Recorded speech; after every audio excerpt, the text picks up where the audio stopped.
Assalamualaikum warahmatullahi wabarakatuh. Sahabat tani, kita jumpa lagi ya. Bagaimana nih iklim di saat ini tempat sahabat tadi? Kabarnya sih kalau di seluruh Indonesia ini saat ini curah hujan tidak teratur ya. Ada yang masih di musim kemarau, ada yang sudah masuk musim hujan gerimis ya.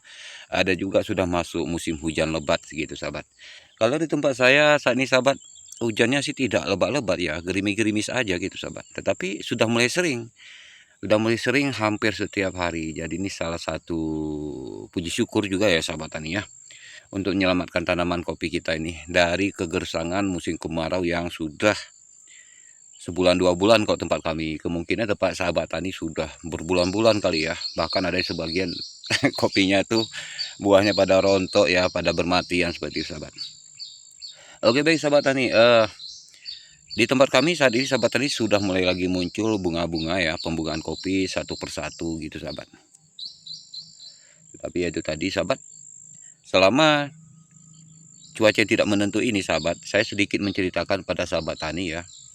Di saat musim kemarau kan sudah pasti kita tidak akan apa-apakan tanaman kopi kita. Lebih-lebih kalau kita lakukan pruning di musim kemarau itu celaka ya, itu bisa membuat tanaman kopi kita itu kesakitan atau lebih ke apa ya, kering ya seperti itu sahabat. Jadi selama kemarau ini pun saya tidak lakukan apa-apa. Paling tidak ya saya perlu babat-babat aja kebun saya bila mana berumput gitu ya. Ya sambil lirik-lirik ya, lihat-lihat kebun kopi. Nah beginilah kalau kita sudah kecanduan bertani kopi ya sahabat. Apalagi sudah cinta dengan yang namanya bertani kopi. Jadi sehari tak lihat tuh rasanya sakit kepala sahabat.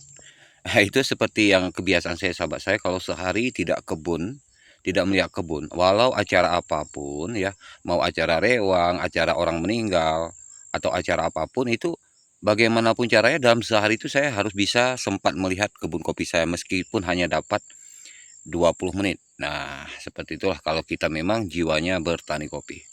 Oke, sedikit saya sharing pada sahabat tani karena ini juga banyak bertanya pada saya, Pak, sejak bertani kopi ini apa sih enaknya Pak? Karena kabarnya menjadi petani kopi Arabica dibanding Robusta lebih gampang Robusta. Kalau Arabica ini terlalu cengeng, mengkek, dan banyak penyakitnya. Oke, baik sahabat tani, saya beri penjelasan melalui pengalaman saya sahabat semenjak bertani kopi Arabica. Ya, dari awal saya terjun dari dunia perkebunan sawit, saya terjun ke dunia kopi Arabica ini sahabat tani. Saya waktu itu juga sempat ketakutan karena banyak sekali cerita-cerita di TikTok, di Facebook, Instagram, dan lain-lain yang sering kerap menjelekkan susah dan rumitnya bertani kopi Arabica. Ya saya di saat itu ya percaya-percaya aja. Karena kita kan yang mana survei terbanyak, suara yang terbanyak ya itu kita percaya. Jadi suara terbanyak di saat itu banyak menganggap kopi Arabica ini, bertani kopi Arabica sangat sulit, rumit, cengeng, bagaikan ngurus anak bayi katanya ya seperti itu. Saya jadi ketakutan. Lalu seiring waktu lama-lama ya, saya terjun ke Aceh Tengah. Di sini kan dominannya di Aceh Tengah Takengon ini itu kopi Arabica. Jadi setelah saya lirik, saya lihat petani-petani yang bertani kopi Arabica. Saya sharing, saya bertanya kepada mereka yang sudah maestro ya, yang sudah berpengalaman puluhan tahun gitu. Saya tanya, Pak, benar nggak sih bertani kopi Arabica ini rumit, ribet, bagai ngurus anak bayi gitu? Saya tanya. Jadi namanya saya dulu kan petani sawit ya sahabat. Jadi baru terjun ke dunia kopi Arabica ya sudahlah, ada pasti saya masih banyak sekali ketakutan, masih banyak sekali mikir ya, pertimbangan gitu. Lalu apa yang terjadi? Bapak tadi menjawab, dari mana Peri? Kok bisa menganggap kopi Arabica ini rumit, sulit, seperti ngurus anak bayi? Seperti itu.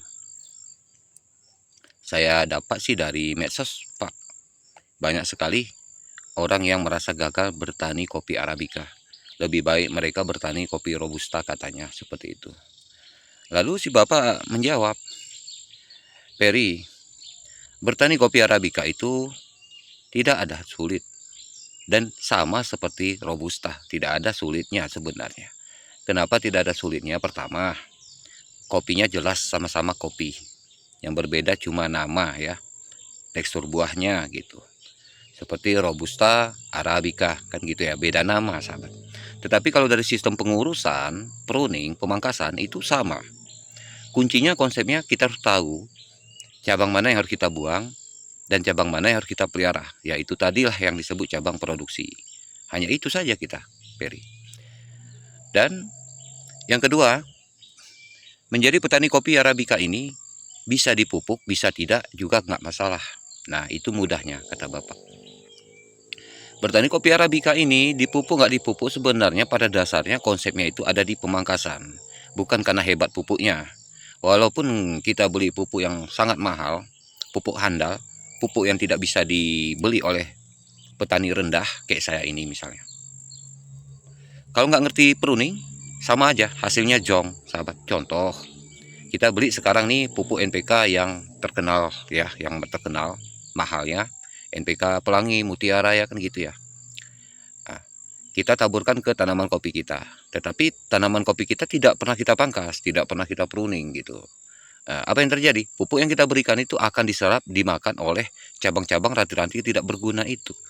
Nah, misal lagi ya, dalam perbatang pohon itu kita ternyata lebih banyak memelihara cabang primer, bukan sekunder gitu. Akhirnya apa yang terjadi? Ya namanya primer kayak tidak berbuah ya kan, gitu. Harusnya sekunder kita pelihara atau produksi. Nah, karena caranya salah dalam pruning, pemangkasannya pun salah, ya udah pupuknya habis, kopinya gagal berbuah. Seperti itu. Nah, jadi saya di situ mulai merenung lagi. Masih kurang puas sih. Lalu saya tanya, Pak, kalau tanaman kopi kita katanya dipupuk produksi bisa banyak, kalau nggak dipupuk produksi bisa berkurang, apa benar itu Pak? Lalu si Bapak menjawab begini, sebenarnya lebatnya buah atau sedikitnya buah itu tergantung dari unsur hara tanah atau kesuburan tanah itu sendiri. Makanya di lahan saya dengan lahan Peri tidak akan sama. Mungkin di lahan saya, kata Bapak tuh ya, tanpa pupuk bisa berbuah banyak seperti ini. Mungkin di lahan Peri karena lahannya sudah rusak, sudah banyak ditanami atau sudah terkena herbisida terlalu sering, obat-obatan ya kan, nah, pupuk kimia gitu. Sehingga Peri perlu menambahkan unsur hara tambahan seperti itu atau pupuk tambahan. Kalau bisa harus lengkap supaya bisa berbuah banyak seperti punya Bapak. Nah, seperti itu ceritanya. Jadi secara pelan-pelan akhirnya saya diajaklah masuk ke kelompok tani kopi Arabica, itu yang namanya BPP, Badan Penyuluh Pertanian. Tapi jurusannya khusus tentang kopi. Ya, mungkin di daerah-daerah tempat sahabat tani itu yang BPP masalah bertani padi, ya udah tuh BPP juga. Ada juga BPP tujuannya itu untuk sawit, ya itu BPP untuk tujuan sawit gitu. Kalau di saya BPP khusus kopi Arabica. Nah, dari situlah saya saya berusaha ingin korek ilmunya. Apakah benar sih menjadi petani kopi Arabica ini sesulit yang dikatakan medsos gitu ya? Ternyata sahabat tani, semua kan ada ilmunya sahabat. Seperti kita bertani sawit kan ada pruningnya, butuh ilmu untuk memahami apa yang mau dipruning gitu. Dan ternyata di kopi juga seperti itu, harus tahu ilmunya, konsepnya apa, bagaimana cara pruningnya gitu kan. Ternyata sama seperti itu sahabat. Nah, itu aja sebenarnya konsepnya. Kalau kita nggak sanggup beli pupuk, nggak punya duit beli pupuk, termasuk saya ini sahabat, ya lahan saya kan luas tuh sahabat.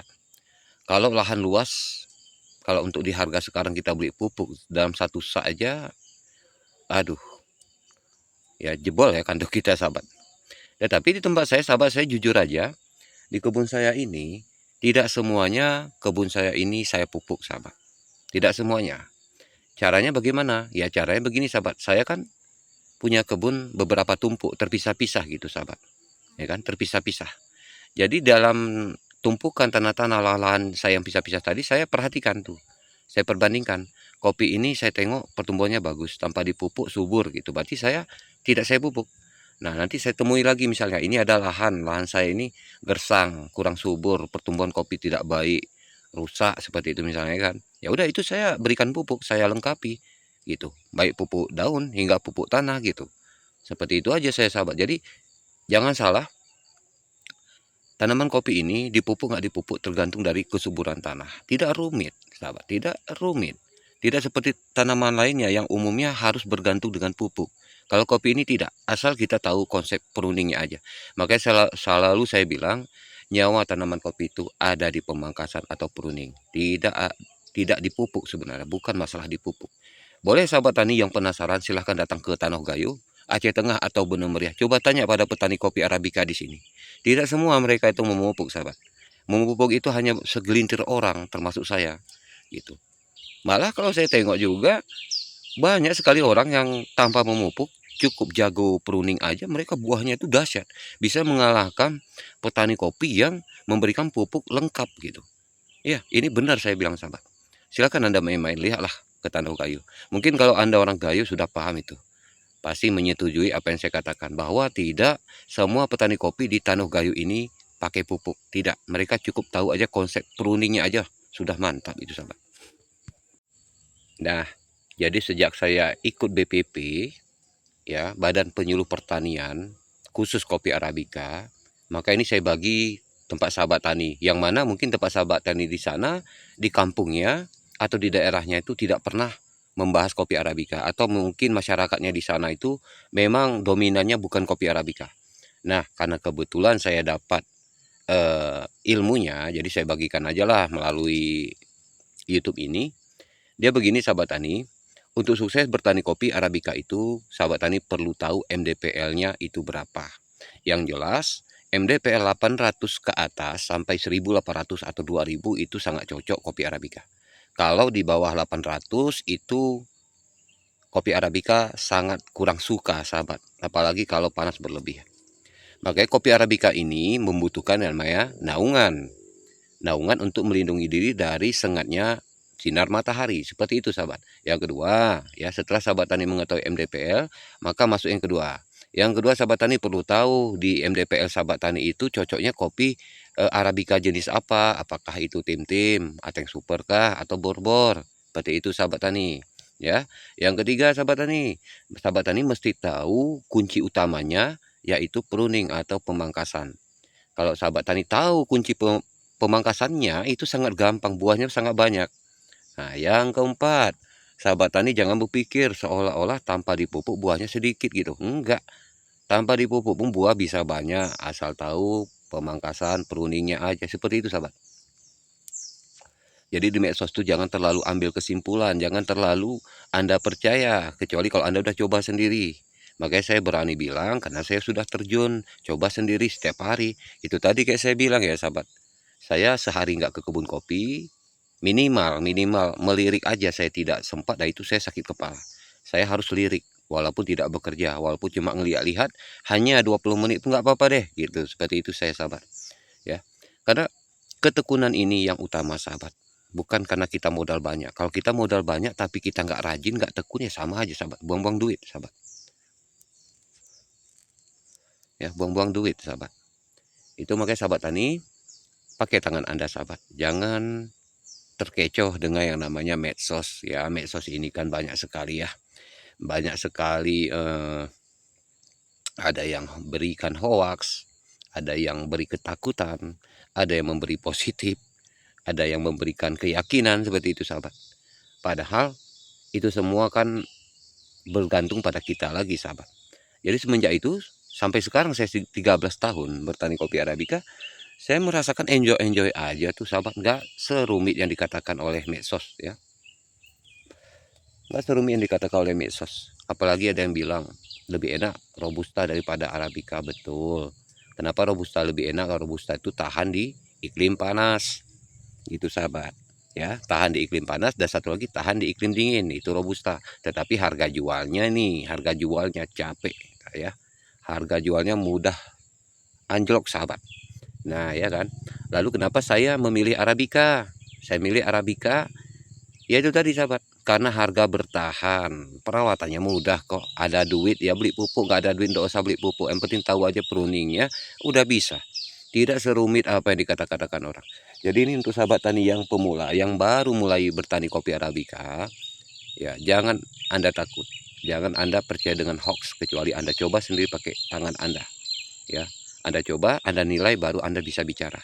Tapi kalau Anda belum mencoba, Anda hanya masih mikir-mikir teori, lalu Anda mengatakan bahwa Arabica tidak mudah dirawat, sulit berbuah. Nah, itu kayaknya Anda perlu pikir-pikir dulu lah. Pikir-pikir dulu, Anda ambil pengalaman dulu lah, baru Anda bisa bicara. Kalau Anda belum praktek, belum ambil pengalaman, ya saya harap jangan asal bicara. Nanti kasihan petani-petani pemula. Apalagi alhamdulillah dengar kabar ya, kok di Indonesia ini kan dulu kan kopi Arabica ini sedikit sekali yang ingin bertani. Tetapi saat ini saya perhatikan dari Bandung, Bali ya, nah, itu sampai di daerah Jawa lainnya saya lihat sudah mulai mereka beralih mencoba bertani kopi Arabica. Lebih-lebih kalau MDPL-nya cocok untuk kopi Arabica. Kan rugi ya kalau nggak ditanam kopi Arabica, sahabat ya. Nah, makanya itu ini di sini di channel ini tempat kita sama-sama belajar ya. Terus dukung sahabat tani ya. Biar saya terus ada semangat ya, dan jangan lupa juga lah beli hype-nya itu ya supaya saya makin bersemangat sahabat ya. Nah, dan oke lah, cuma itu aja yang saya sampaikan pada sahabat tani, bahwa menjadi petani kopi Arabica tidak sesulit apa yang dikatakan oleh orang-orang. Orang-orang yang sering mengatakan itu biasanya orang-orang yang banyak teori, tetapi tidak pernah turun lapangan, jarang praktek gitu ya. Kalau teori aja mah semua orang bisa ya sahabat tani ya. Oke lah kalau begitu sahabat tani, semangat terus. Semoga dapat motivasi dari saya ini ya sahabat ya, dan dapat manfaatnya. Assalamualaikum warahmatullahi wabarakatuh.